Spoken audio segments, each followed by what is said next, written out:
Assalamualaikum warahmatullahi wabarakatuh. Perkenalkan kami dari kelompok 5.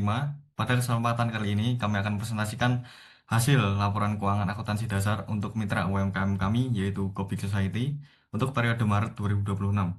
Proyek ini merupakan implementasi nyata dari konsep Project Based Learning untuk membantu mitra UMKM dalam merapikan dan menganalisis kondisi keuangan mereka. Sebelum masuk ke inti pembahasan, izinkan kami memperkenalkan anggota kelompok kami. Oke, saya sendiri Alvindra Saputra beserta rekan saya Muhammad Asil Arasi, Ardian Zidan Pratama, Nabil Anugrah Pasa, dan Berlian Safikul Widat.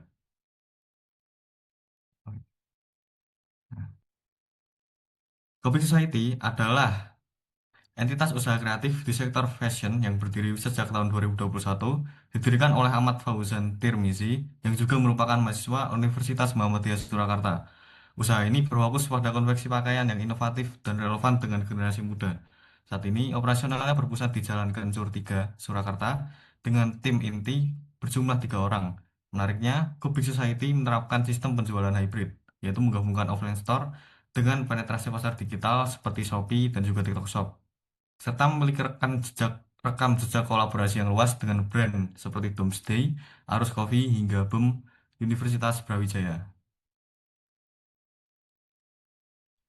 Oke, untuk proses pengumpulan data kemarin, kami melakukan proses yaitu yang pertama pada tanggal 4 Juni, kita melakukan wawancara secara langsung dan mendatangi tempat di mana Kubik Society itu dijual belikan.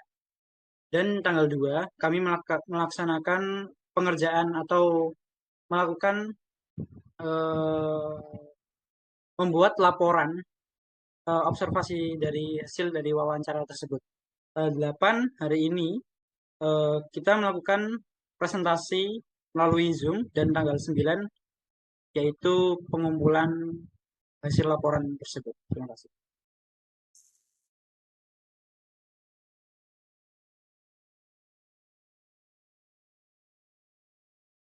Ya, selanjutnya ada hasil laporan keuangan. Menurut hasil analisis keuangan periode Maret, Public Society mencatatkan kinerja yang sangat impresif, di mana total pendapatan usaha mencapai Rp18.682.238 dengan laba bersih sebesar Rp6.771.175. Ini menghasilkan net profit margin NPM sebesar 36,24%, yang artinya dari setiap Rp100 pendapatan yang masuk, baik dari Shopee, TikTok Shop, maupun penjualan offline, bisnis menghasilkan sekitar Rp36 keuntungan bersih setelah menutup seluruh ongkos operasional.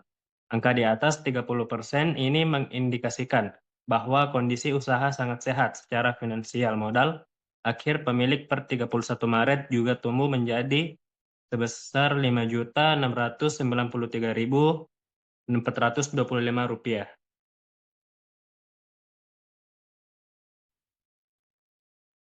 Kondisi keuntungan. Dari data tersebut, kami melakukan analisis mendalam. Struktur biaya beban produksi mendominasi di angka 49,55% atau sekitar 9,2 juta. Ini wajar untuk industri konveksi yang membutuhkan modal berulang untuk kain dan sablon. Beban gaji dan operasional masing-masing hanya 9,79% dan 4,33% yang menunjukkan efisiensi SDM yang baik atau di bawah ambang batas industri 15-20%. Pengelolaan kas.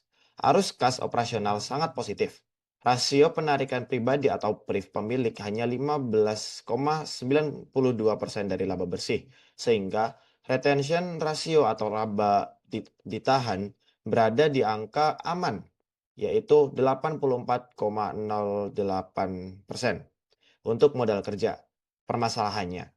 Namun, kami mengidentifikasi 3 resiko pertama, yaitu fluktuasi modal kerja akibat pembelian bahan baku massal. Misal, pembelian kain flanel senilai 2,3 juta dalam 1 hari. Kedua, resiko pencampuran dana pribadi dan usaha karena penarikan PRIV yang sering dalam jumlah kecil. Ketiga, ketergantungan kuat pada platform digital. di mana perubahan kebijakan fee marketplace dapat langsung menekan margin.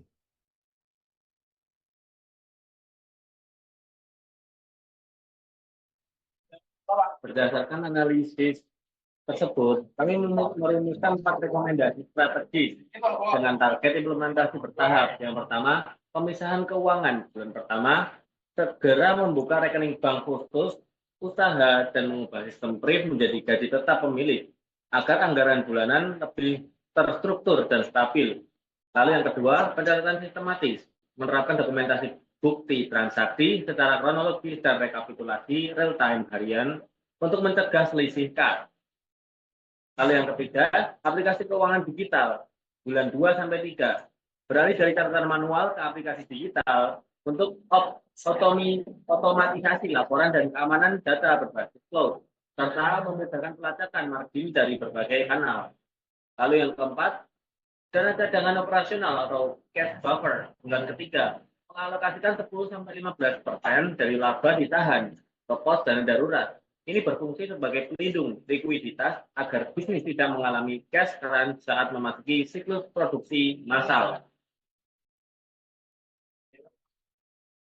Lalu, kesimpulan dan penutup. Sebagai kesimpulan, kondisi keuangan public society saat ini sudah tergolong sangat sehat dengan profitabilitas yang tinggi. Keberhasilan ini menunjukkan kemampuan operasional yang efisien. Namun, untuk memastikan pertumbuhan yang berkelanjutan dan fondasi yang kokoh, pemilik perlu meningkatkan disiplin dalam pemisahan keuangan, merapikan sistem pencatatan, dan mulai menyisihkan keuntungan untuk dana cadangan produksi. Mungkin hanya ini yang dapat kami sampaikan dari kelompok 5. Terlebihnya mohon maaf. Terakhir, wassalamualaikum warahmatullahi wabarakatuh.